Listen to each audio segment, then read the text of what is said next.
Meu nome é Ludmila Malta, eu sou formada em psicologia aqui pela Universidade Federal de Santa Catarina, tenho mestrado em saúde pública também pela universidade. Agradeço o convite e para falar sobre o que nós vamos falar hoje, minha vida de trabalho foi grande parte dela com a saúde mental e acompanhando esse processo que nós vamos estar conversando hoje, que é a questão da desinstitucionalização na saúde mental. O que é essa proposta, como é que ela ocorreu e como vem sendo feito e abordado esse trabalho que é a alma da reforma psiquiátrica no Brasil. Eu trouxe os slides para que a gente se norteie dentro do conteúdo daquilo que nós vamos estar expondo hoje. Desinstitucionalização na saúde mental. E atualmente eu estou trabalhando na Coordenação Estadual de Saúde Mental, onde os nossos esforços nesse espaço são exatamente para que se imprima este eixo de desinstitucionalização dentro da saúde, no tocante à saúde mental.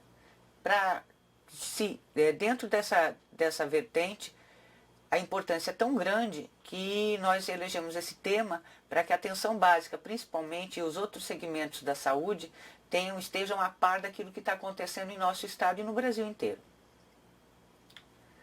Bom, para a gente falar de desinstitucionalização, uma palavra tão grande, né, que às vezes até a gente se confunde na hora que vai falar, com esse prefixo que vem na frente de nós temos que entender o que é a institucionalização.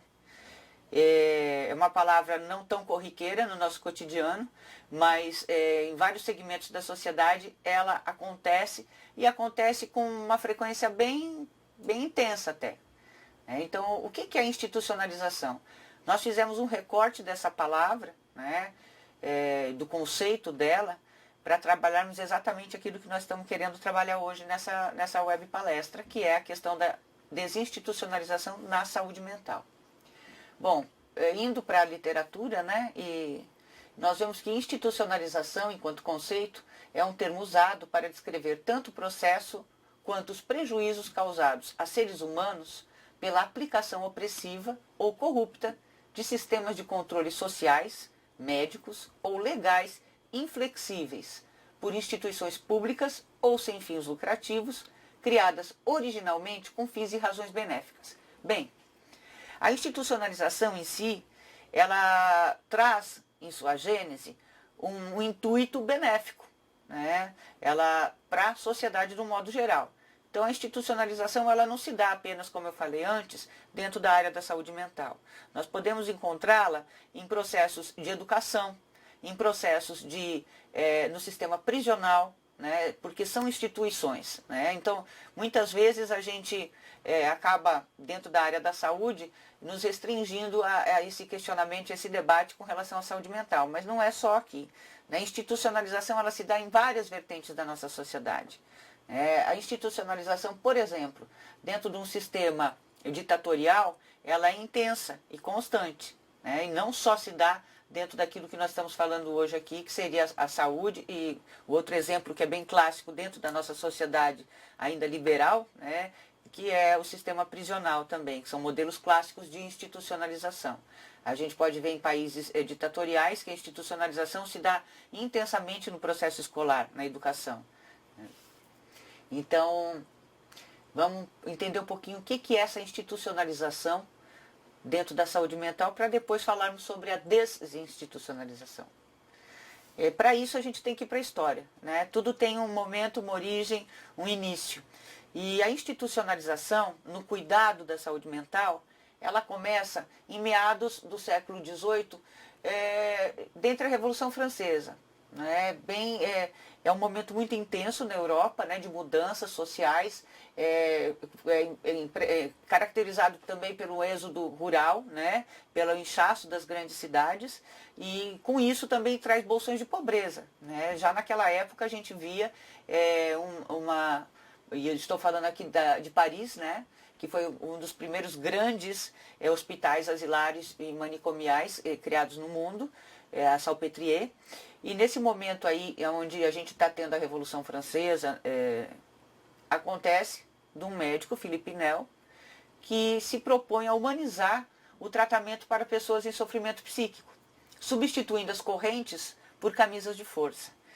Nós até podemos achar que isso não é humano, mas dentro daquele contexto histórico foi um grande avanço para a saúde mental, para o cuidado da saúde mental e da loucura. E atualmente, como que nós fazemos como é que se dá, né, como é que foi transformado a corrente e a camisa de força? Hoje nós temos a contenção física, que sempre deve ser supervisionada. Ela pode ocorrer até mesmo dentro de um sistema de média complexidade, dentro do nosso SUS, que seriam os CAPs, até os hospitais. O intuito disso sempre foi proteger o paciente, o usuário. Não agredir e nem violentar os seus direitos, mas com o intuito de proteção. Porque dentro da saúde mental há situações de crise, e em situações de crise há a necessidade desse movimento. Então, atualmente, a gente usa da contenção física, ela deve ser ensinada, treinada por uma equipe especializada e também supervisionada. Há também a contenção química, né, através das medicações, e o contato verbal, que é extremamente necessário, é o primeiro recurso que nós devemos usar numa situação de crise. Mas, na época, a única forma de cuidado era hospitalar. E essa forma de cuidado hospitalar perdurou por muito tempo, por muitas décadas, por quase mais de um século. Nós começamos a ver outras coisas e outras propostas de cuidado em meados só do século XX, mas isso a gente vai ver um pouquinho mais adiante.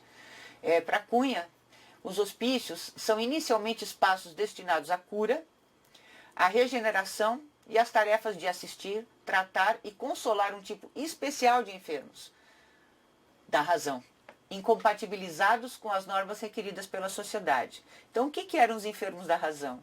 Eram aqueles que estavam na desrazão. E a desrazão é o quê? Você não conseguia acompanhar o modelo social vigente. Então, as pessoas que transgrediam as leis e as normas, elas eram consideradas loucas. E dentro dessa seara, a gente pode ter aí não só o louco clássico, que a gente, aquele louco que a gente considera que faz coisas que não são habituais, uma pessoa que tem as suas regras fazerem, mas também aquelas pessoas que têm uma opinião contrária à política vigente. Então, nessa época e até meados do século XX, muitas daquelas pessoas que iam contra um sistema político também eram consideradas loucas. Muitas das pessoas que não tinham condições econômicas de viver adequadamente e acabavam se tornando pessoas em situação de rua, e isso existe há muitos e muitos séculos já, também eram consideradas pessoas loucas. E toda pessoa, enfim, que não estava dentro de uma razão, era considerada louca. A loucura vem a ser objeto de intervenção por parte do Estado no início do século XIX, com a chegada da família real ao Brasil. Agora, se transportando do sistema europeu para cá, no Brasil a gente começa a considerar essas situações e casos de pessoas loucas e transgressoras e com desrazão, sem a razão, a partir do século XIX, quando chega a família imperial. Nesse período de modernização, que já era um período efervescente aqui no Brasil, e consolidação da nação brasileira como um país independente, vê-se os loucos como resíduos da sociedade e uma ameaça à ordem pública. Então, reforçando aquilo que eu havia acabado de falar, aquelas pessoas que se mostrassem em desacordo com as normas vigentes, elas eram possíveis pessoas que ameaçavam a ordem pública, eram possíveis transgressores, e isso teria que ser resolvido como? Através da clausura, através do fechamento em instituições que cuidariam dessas pessoas para que elas não fizessem mal para outras e para si mesmo dentro daquele momento. Os loucos que apresentassem comportamento agressivo, principalmente, não mais se permitia continuar vagando nas ruas, principalmente quando sua situação socioeconômica era desfavorável. É interessante essa colocação, Veja só, em meados do século XIX, num país ainda imperial, monárquico, se tinha essa ideia. E hoje em dia não se mudou muito. Apesar de nós termos políticas públicas vigentes fortes com relação à proteção do cidadão e dos seus direitos constitucionais, muito ainda acontece de nós vermos pessoas que estão em situação de rua ou pessoas que incomodam a sociedade de certa forma a serem julgadas loucas. Então, seu destino passou a ser os porões das santas casas de misericórdia, onde permaneciam amarrados e vivendo sob péssimas condições de higiene e cuidado, de acordo com Passos. Goffman, que é um grande escritor que fala muito sobre as instituições, Irving Goffman, tem uma série de livros muito interessantes que falam sobre as instituições no mundo desde o início da Idade Média. Ele denomina e define uma instituição como instituição total, aquela em que o louco for internado. Então, instituições totais, aquelas em que os loucos são internados.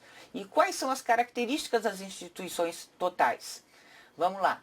De acordo com Goffman, que é um grande literato com relação à institucionalização, o controle das necessidades humanas pela organização burocrática, a vigilância intensa e a divisão entre o grupo dos internados e o grupo dos supervisores. Quando o sujeito é internado em instituições totais, inicia-se uma série de rebaixamentos, degradações, humilhações e profanações do eu. É claro que quando a gente está falando disso aqui, quando Goffman coloca esses conceitos e essa ideia, ele expressa isso, ele está se referindo ao início do processo de cuidado da loucura. Hoje em dia já não é mais assim. Hoje em dia nós buscamos, mesmo quando é necessário a internação nos hospitais, nós buscamos o empoderamento da pessoa em sofrimento. Que ela conheça e saiba qual é a condição dela e possa superar e ultrapassar essa condição que incomoda a ela e não a sociedade. Quando o sujeito é internado, o seu eu é sistematicamente mortificado. O que significa isso? Quando a pessoa ela se vê fechada em determinado lugar, sem ter condições de contato com o seu meio social do qual ele pertencia, e tendo que seguir uma série de regras rígidas e fechadas, ele começa a deixar de ser aquilo que ele era. Em algumas situações, a transformação é necessária. Só que essas situações, nessa época que eu estou falando, né, que é o início do século passado e meados do século retrasado,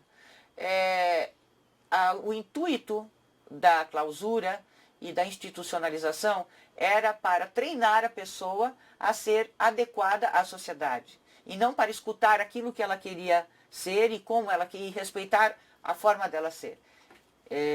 Isso é a morte do eu, né? Então, quando a gente deixa de ser o que a gente é, em detrimento daquilo que outros querem, isso significa que a gente deixa a gente paulatinamente morre. O sujeito deixa de ser um ator e passa a ser objeto de intervenções institucionais. É o que eu acabei de falar. Ele deixa de agir conforme ele né, conforme ele preza, conforme ele tem o orgulho de ser, e passa só a responder regras que a instituição impõe. A institucionalização visa objetificar os sujeitos para não perturbarem a ordem e a regra da complexa organização, ou seja, da sociedade em que ele está inserido. Basaglia. Um pouco da história ainda, né?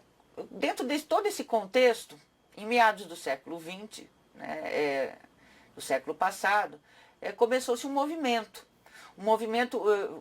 de desenvolvimento e evolução, né, de todo o cuidado com as pessoas no trato da saúde mental. Ele foi fundamental, teve alguns momentos históricos, né, que foram o encontro de Caracas, que é um tratado sobre cidadania, começou a questionar uma série de cuidados que vinham sendo tidos com os supostos loucos que nós encontrávamos sendo tratados nesses hospitais. Então, em meados do século XX, os hospitais psiquiátricos brasileiros também foi um movimento mundial, não só aqui no Brasil, né? E esse movimento que eu vou estar falando agora, ele teve como um modelo a seguir, que foi seguido aqui no Brasil, foi o modelo italiano de Basaglia. Então é bem interessante quem tiver essa curiosidade de conhecer, e tentar buscar e ver como foi desenvolvido na Itália, né, esse processo de desinstitucionalização. Então, os hospitais psiquiátricos brasileiros diminuíram significativamente o número de internações. Houve um maior número de altas e, em consequência, a necessidade de criação de novos serviços, nos quais o doente receba o tratamento sem ter de se desvincular ou separar-se fisicamente do seu ambiente familiar e social. É o cuidado no território. Nós vamos ver mais um pouquinho isso, e é isso que a gente está vivenciando atualmente. Então, continuando a falar da desinstitucionalização, né, que começou, a gente coloquei no slide anterior, né, porque vocês quiserem compreender um pouco mais a origem, a gênese, foi o modelo italiano que nós seguimos aqui no Brasil.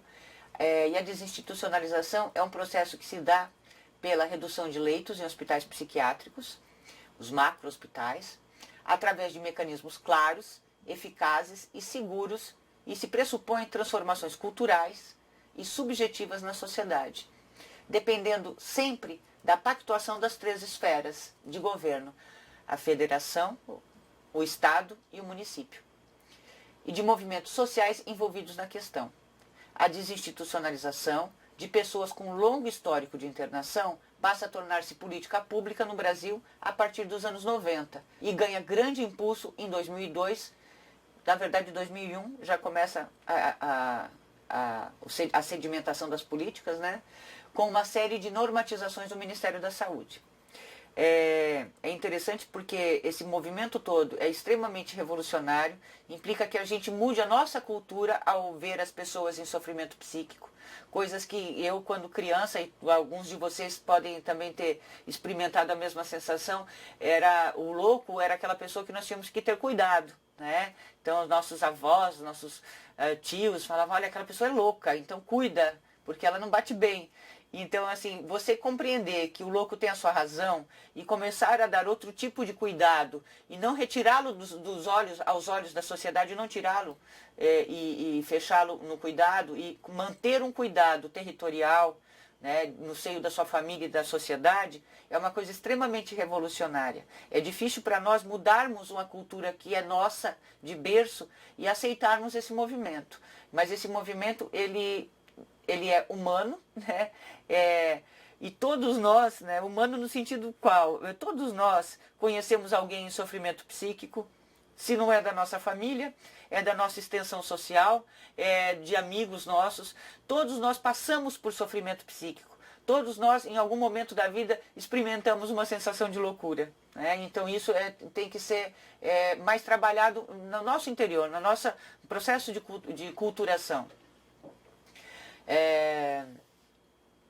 Vamos lá. A desinstitucionalização, continuando, em 1987, ainda um pouco da história, surge um movimento que prega o fim dos manicômios, o movimento dos trabalhadores em saúde mental. Esse movimento começou no interior de São Paulo, quando alguns trabalhadores que estavam profissionais que trabalhavam em instituições hospitalares psiquiátricas de grande porte em São Paulo começaram a reivindicar melhores cuidados para essas pessoas que estavam internas, para os ditos loucos.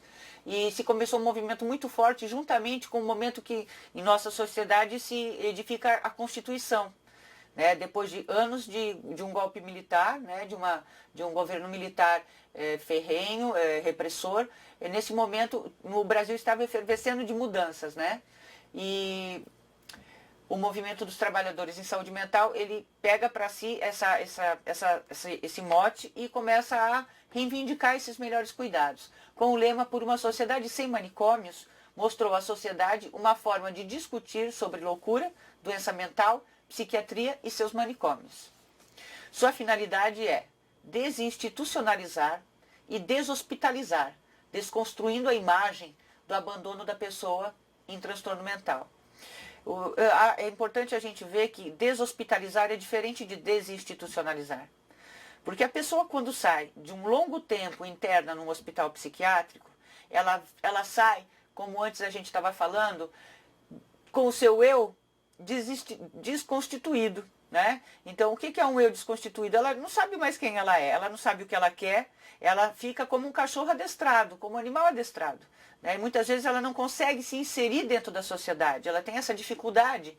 Nós vemos isso até no sistema prisional, né? Claro que não é com a mesma intensidade, mas a pessoa que fica por muitos anos no sistema carcerário ou no sistema fechado, ela tem dificuldade de se entrosar e se envolver e interagir com a sociedade, até mesmo dentro do seu espaço familiar. Então, deshospitalizar é o movimento de tirar a pessoa hospitalizada do hospital. Deshospitalizar não é desinstitucionalizar. Vai muito além. A desinstitucionalização vai além de você fechar um hospital ou diminuir o leito dos hospitais psiquiátricos e tirar a pessoa que estava em sofrimento sendo cuidada lá. A desinstitucionalização, ela também a coisa mais importante, né, a coisa mais fundamental dentro desse movimento é que a pessoa volta a ser quem ela é. Ou escolha um novo eu para ela, e não aquele que foi imputado pelos outros que ela deveria ser. Então implica em ressocialização, interação social com aquilo que ela deixou de ter ou com aquilo que ela quer ter, um novo projeto de vida, que a gente fala muito empoderamento, né? Sentir-se cidadã, se experimentar com possibilidade de ser, que não seja só apenas aquelas em que os outros falavam que ela deveria ser. E isso é um processo extremamente complexo.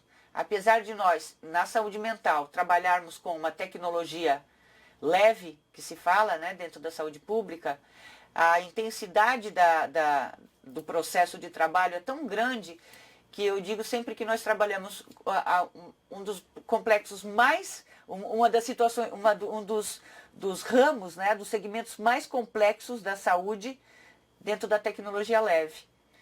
Então isso é muito complicado. O pessoal da atenção básica deve experimentar muitas vezes essa dificuldade. Né? Como é que aquela pessoa que mais é introspectiva, mesmo não tendo passado por um processo de institucionalização, há muitas pessoas que usuários de vocês da atenção básica, que apresentam um sofrimento psíquico e não conseguem falar sobre ele.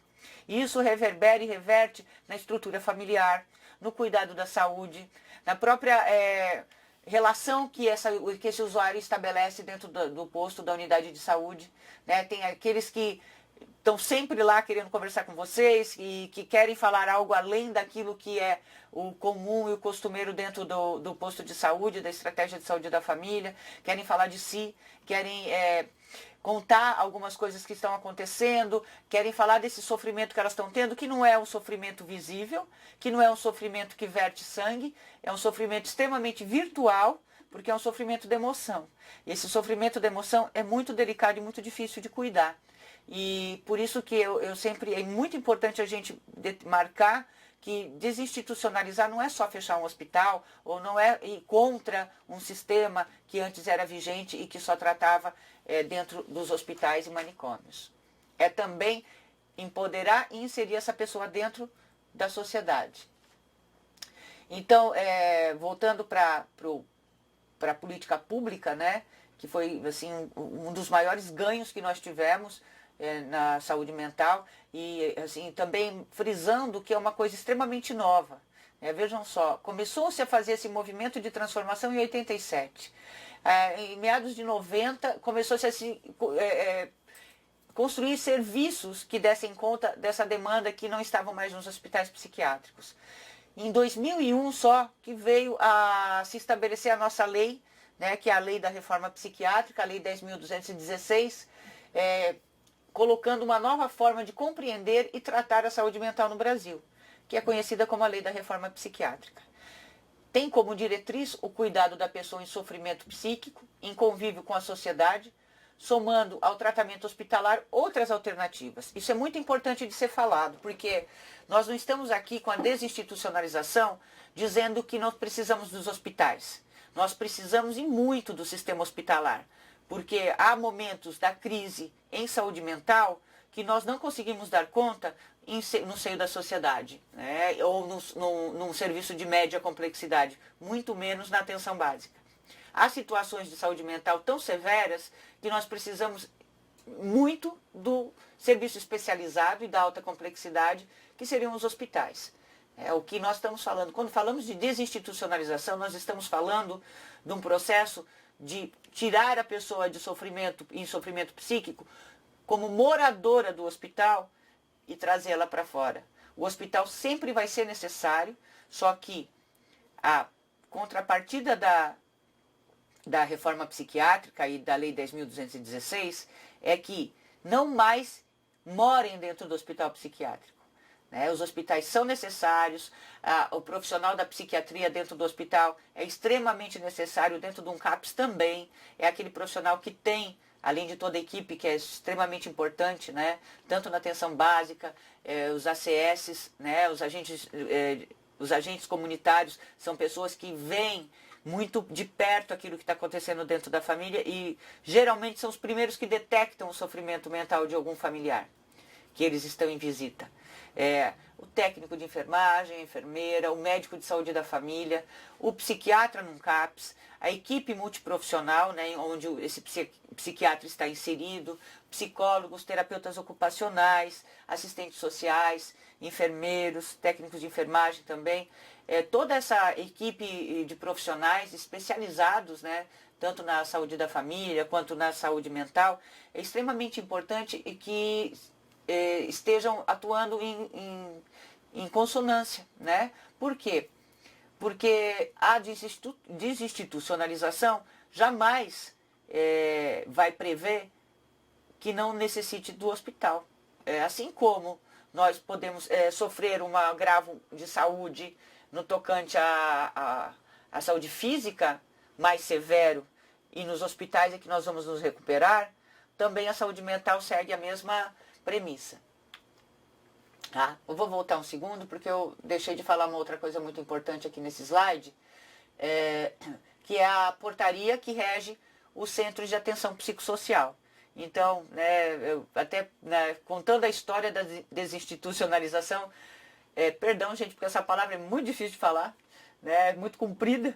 Então, contando a história da desinstitucionalização, além da Lei 10.216, e eu já havia falado um pouco antes agora, nós temos a Portaria 336 de 2002, que versa sobre a existência dos CAPs, rege a existência dos CAPs, dá a diretriz de como deve ser um CAPS, que seria o centro, que é o Centro de Atenção Psicossocial, aonde é um serviço de média complexidade, um serviço especializado, que tem como intuito tratar o sujeito no território, o usuário no território, cuidar da crise até onde é possível, porque há, como eu falei anteriormente, crises que não damos conta dentro do território, e trabalhar com esse usuário esse processo de reinserção social, que é tão difícil que eu falei anteriormente no outro slide. E essa portaria é extremamente importante, até mesmo vocês da atenção básica, vocês devem conhecê-la para poder cobrar das pessoas que estão nos CAPs, do município aonde se tem instalado esse serviço, aquilo que é necessário, porque vocês da atenção básica com a média complexidade devem trabalhar em consonância, devem trabalhar juntos, senão não haveria esse nome rede. Então a saúde ela está em rede atualmente porque há necessidade da gente estar permanentemente trocando os nossos conhecimentos e as nossas experiências. Então, ainda trabalhando a desinstitucionalização, resumindo, né, grosso modo, a desinstitucionalização, os processos de desinstitucionalização são a deshospitalização, são a soma da deshospitalização de moradores de hospitais psiquiátricos com a construção de um cuidado comunitário, contínuo e qualificado, promovendo a atenção integral. Então, como é que ficou? Então, já que estamos falando de tirar o usuário, dar outro tipo de cuidado que não no sistema asilar, no sistema institucionalizado, e criar processos e serviços e mecanismos de trabalho que pudessem dar conta desse cuidado no território, e aí a gente se pergunta, o que ia acontecer com os hospitais psiquiátricos? Né? Então, na época em que se começou esse movimento, lá em meados de 90, que estávamos saindo, né, do processo de ditadura, ao longo do século XX, nós tivemos um distrato muito grande com as pessoas em sofrimento mental que estavam encarceradas e internadas nesses hospitais. Hoje em dia é um tratamento totalmente diferente, avesso àquilo que nós víamos, avesso ao que muito da mídia mostra para nós. apesar da existência de muitos deles. Mas isso teve todo um processo de transformação, né, de deixar o velho, começar novas atitudes, novos movimentos, a humanização dentro desse cuidado. Foi fundamental. E a dignidade a esses usuários. Mas para isso, foi criado um programa anual de reestruturação da assistência psiquiátrica hospitalar no SUS. E há portarias que regem também, né, juntamente com o PENASH, que é o Programa Nacional de Avaliação dos Serviços Hospitalares, né, que até hoje nós temos ainda. Então, esses dois programas, né, o PPE, o PRH e o PENASH, eles visaram, dentro da saúde mental, reorganizar a estrutura hospitalar, daquele modelo antigo, né, manicomial e cruel, para um modelo mais humanizado e dando novamente esse eu ao usuário, ao louco que havia perdido ao longo do tempo. Então, implicava no quê? Na redução planejada de leitos em hospitais psiquiátricos, garantir transição segura para o modelo comunitário, assegurar que esse usuário que estava saindo do hospital tivesse condições de ser recebido em sociedade, em sua família, tivesse condições de continuar sendo medicalizado, porque há necessidade muitas vezes da continuidade da medicalização, tivesse um cuidado humanizado, mas fora desse espaço hospitalar. Diminuição dos leitos e qualificação do atendimento. Veja só, nós estamos falando de diminuição dos leitos e não extinção deles, né? E qualificação é essa melhoria que eu acabei de colocar para vocês. Essa melhoria no trato, nos direitos que esse usuário tem e que muitas vezes eram negados naquele modelo antigo. Recomposição do valor de diárias hospitalares é uma coisa importante, porque tudo isso também, na nossa sociedade, o dinheiro nunca pode ser descartado, né? Tudo isso implica em verba, em dinheiro, em valor, em gestão de AIH e dentre outras coisas.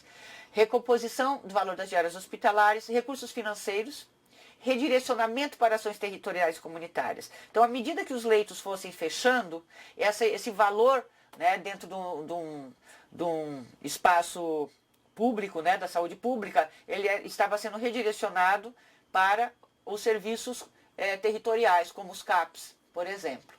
Então, nós vimos aqui nessa outra coluna, através do PENASH, a visita foi feita a nível de país, no nosso país inteiro, né, a nível do Brasil, foi feita uma vistoria, né, em vários hospitais psiquiátricos. 143 hospitais psiquiátricos foram visitados em 19 estados. Desses 143, apenas 9 foram aprovados a continuidade da existência.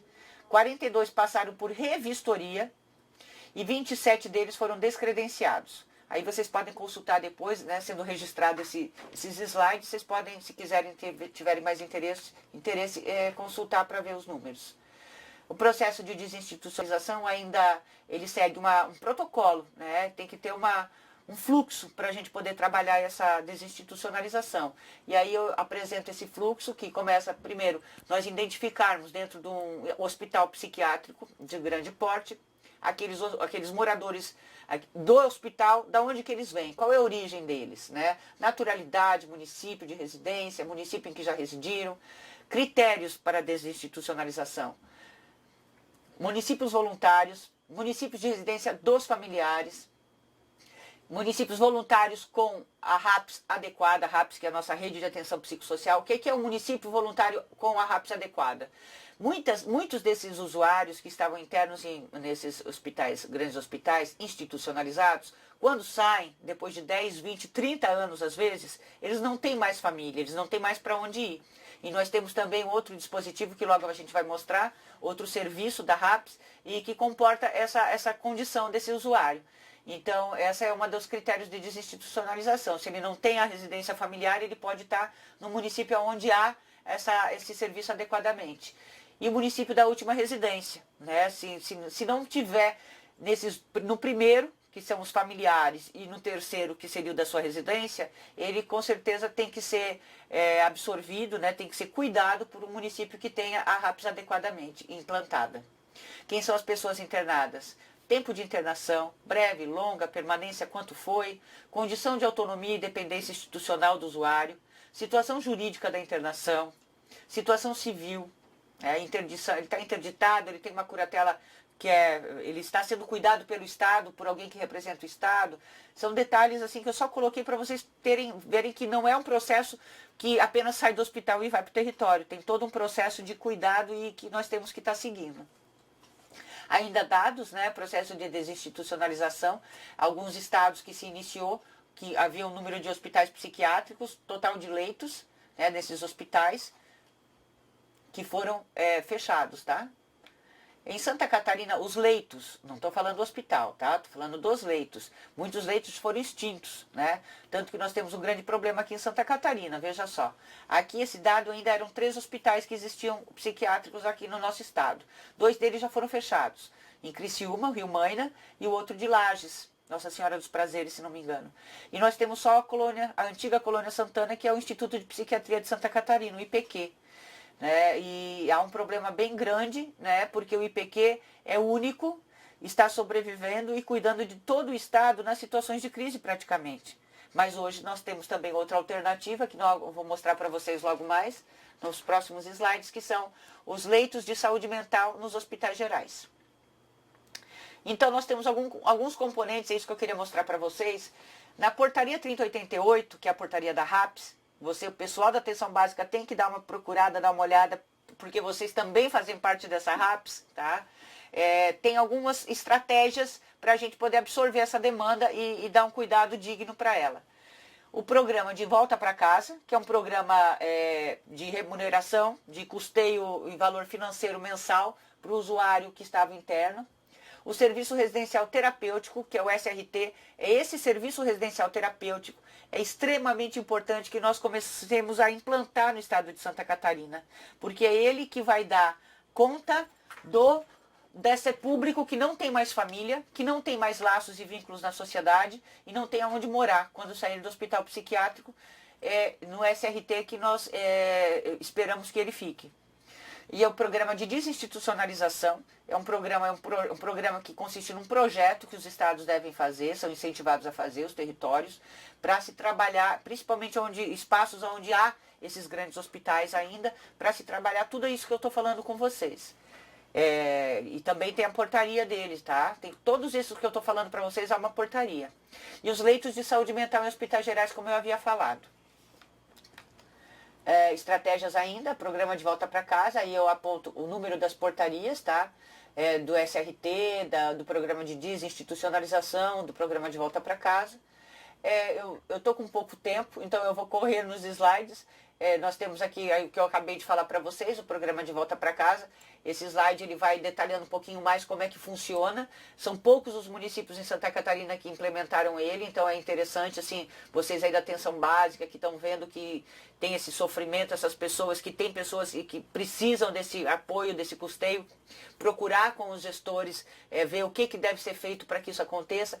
As portarias estão aí, a verba também está, apesar da crise que o nosso país está passando, a saúde pública e a saúde mental em especial, ela tem sido mantida regularmente e com bastante rigorosidade. Nós continuamos, os serviços abertos continuam ganhando custeio, os programas implementados continuam também ganhando esse custeio mensal do governo federal.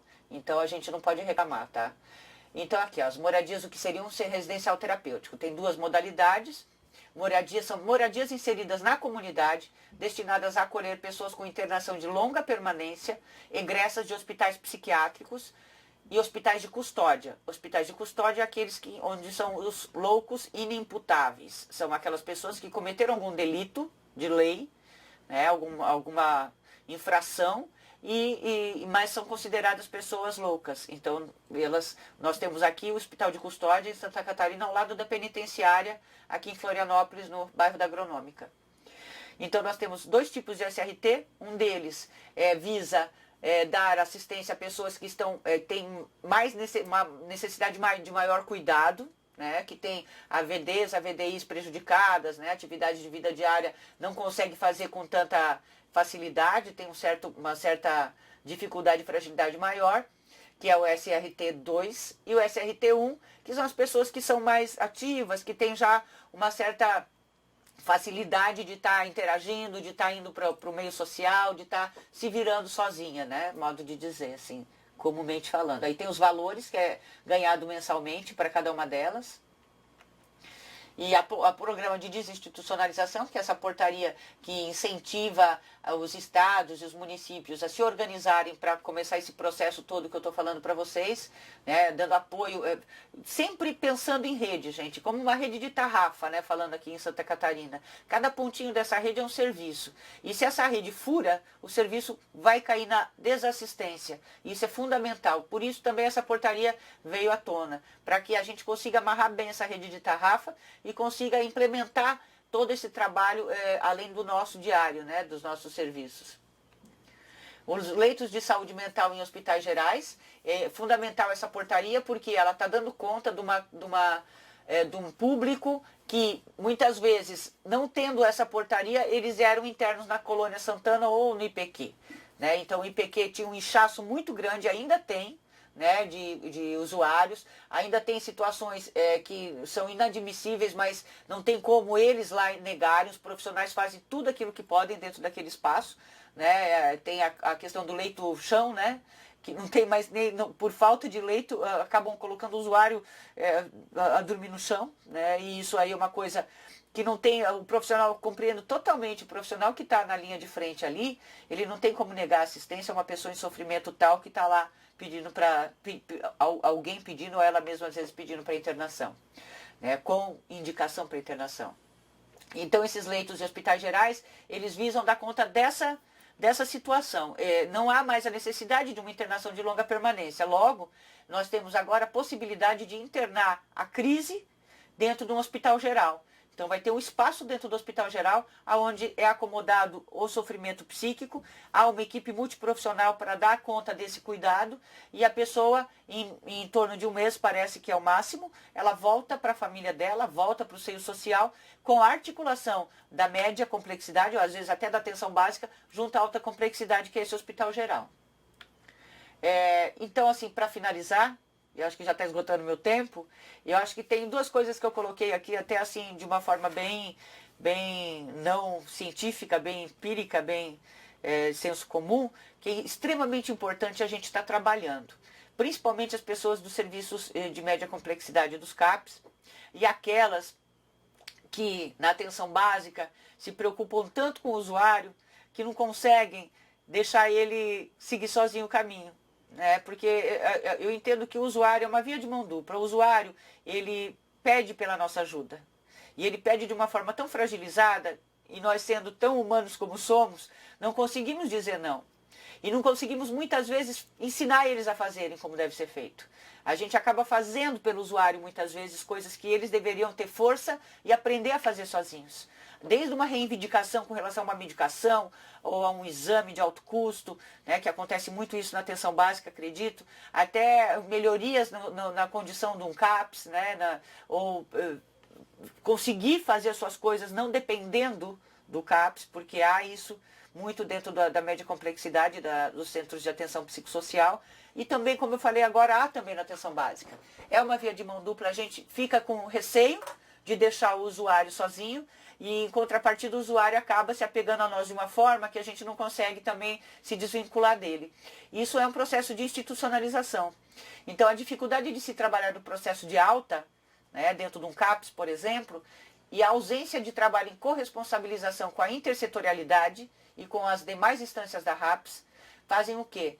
Fazem com que o usuário se torne institucionalizado dentro de um serviço de média complexidade, como a gente brinca, né, e dá o nome de CAPS, tem alguns CAPS que são capscômio, né, é um mini manicômio, então a gente acaba segurando o usuário com receio de que ele não vá ser aceito na sociedade, nos serviços da intersetorialidade, na educação, no lazer, no esporte, na assistência social.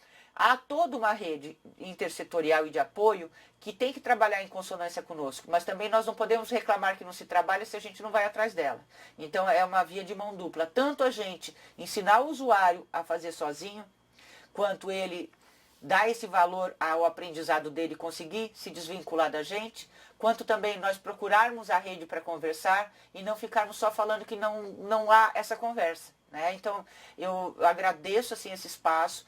É uma conversa, a desinstitucionalização para o pessoal da atenção básica talvez seja uma coisa um pouco intensa, um pouco pesada, um pouco... talvez vocês pensem que não tem nada a ver com o nosso trabalho, a gente está trabalhando na família, estamos trabalhando na comunidade, quem vem falar de hospital, de psiquiátrico, de louco, mas tem tudo a ver. Porque à medida que isso se sedimentar cada vez mais dentro do nosso espaço social, dentro do nosso Brasil, mais essas pessoas que tiveram essa vida tão sofrida dentro da saúde mental vão precisar da atenção básica. E nós que estamos na média complexidade, o pessoal que está na alta complexidade nos hospitais também precisam muito do apoio da atenção básica. Então, a nossa proposta não é dar mais serviço para vocês, mas é ajudar vocês a trabalhar essas situações, né? Eu agradeço assim o convite, eu espero que agora está aberto para as respostas, né? Assim, coloquei 2 frases, né? Sem saúde mental não há saúde. E a Nise da Silveira, que foi uma das pioneiras no trabalho de humanização do hospital psiquiátrico, foi ela a primeira figura no Brasil a dar outras alternativas de cuidado àqueles que estavam internos em grandes manicômios, né? Então ela fala aqui o que melhora o atendimento é o contato afetivo de uma pessoa com a outra. O que cura é a alegria, o que cura é a falta de preconceito. A contaminação psíquica é pior que piolho. Vai passando de uma cabeça para outra numa rapidez incrível. E como você sabe, todo mundo já pegou piolho. Então todos nós já tivemos algum tipo de preconceito com relação ao trato da saúde mental.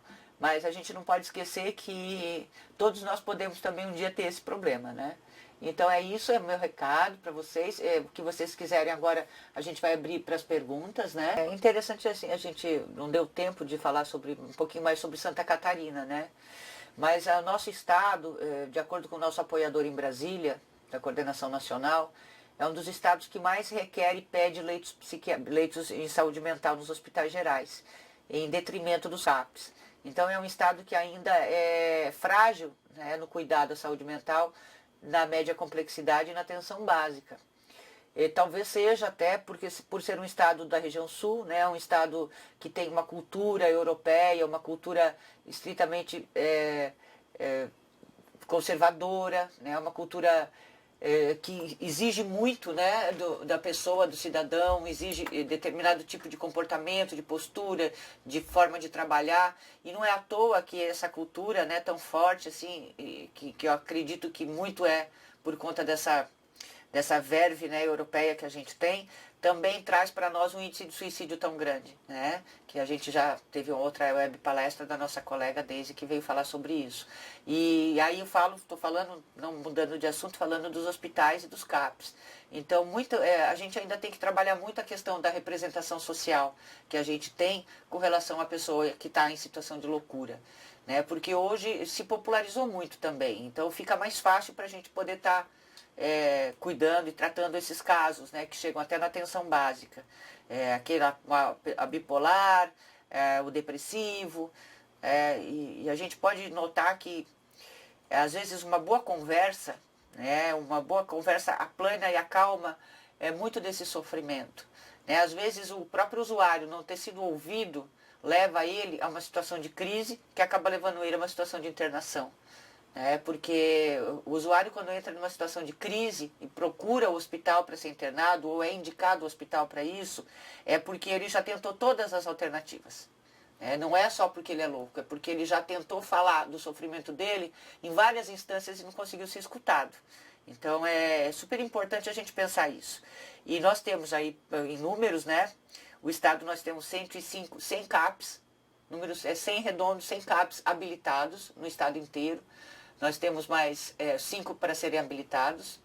Nós temos 747 leitos de saúde mental em hospitais gerais, espalhados pelo estado, para dar esse suporte da atenção à crise, como eu estava falando antes.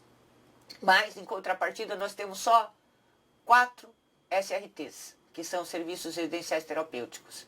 Né? Então, a população catarinense hoje tem em torno de 6,5 milhões de habitantes. Se a gente fosse fazer índices, né, falar de índices, de números, dentro das perspectivas de saúde mental, de sofrimento e de internação, vamos dizer que nós temos uns 6 mil pessoas em sofrimento a ponto de serem realmente internadas, né? de crise, de situações de sofrimento severo, que não são nem cotidianas e costumeiras. Então, e o CAPS ele veio para isso, né? Ele veio para que a gente consiga não levar adiante essa crise que pode ser evitada. Né? Então, eu peço, já teve também outra web palestra com o professor, o Dr. Marcelo Fialho, que falou sobre crise, né? Acredito eu, não sei quem viu, se vocês viram aí que estão me escutando agora, mas essa situação da crise, muitas vezes, ela é aplainada na atenção básica. Né? E eu acredito que vocês nem percebem que fazem isso, né? E costumeiramente, cotidianamente devem estar fazendo. Então isso é importante também saber. Novamente agradeço, né?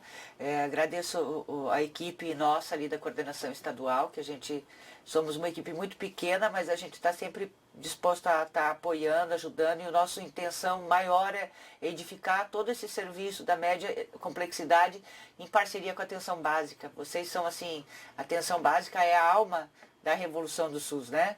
Da proposta do SUS. Então a gente não pode jamais deixar de ter esse contato com vocês também. Por isso eu acho tão importante essas web palestras. Eu estou falando muito de vocês, que eu sei que é o público de maior visagem das web palestras, né? É o público que mais está ligado nelas aqui. Mas acredito, como, né, o colega falou, não só essa fala feita agora não é só para vocês, mas é para todos os profissionais, tanto da iniciativa pública quanto da privada também, né?